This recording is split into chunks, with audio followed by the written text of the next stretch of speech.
sa mga guests na nakapunta today. Una po sa lahat, maraming salamat po sa inyong pagpunta. At sana po mag-enjoy po tayong lahat.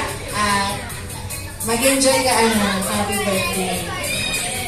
How about Daddy? Ano po gusto niyong sabihin? I second the moon. Copy paste lang talaga kay Mrs. Alam na si Daddy. Thank you so much po. Pwede na po kayong tumaya sa side. And now po, may I request na tumayo ang lahat ng guests for our opening prayer na pangunahan ng Maramdahan.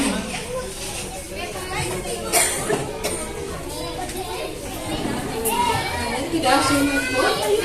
Sama-sama po tayong tumayo at magdasal. Mas mag-arisal sa nagkasasaktan. Ay, tayo na po natin makaupo naman. Ayan. Kasama po tayo. Tapos mag-arisal sa nagkasasaktan. Lord, Ama, salamat po sa araw na to, sa buhay ni Otniel. We are blessed, Ama, na nandito po kami lahat na makikisaya sa kanyang party. We pray, Father God, na bawat conversation namin ay maging pagpapala sa bawat isa and safe po lahat ng bata sa kanilang paglalaro. We pray, Father God, we declare blessings po sa buhay ni Otniel na lumaki po siya na merong takot sa kanyang takot sa Diyos at ng pagpapala po, Ama, sa lahat ng makakasalamuhan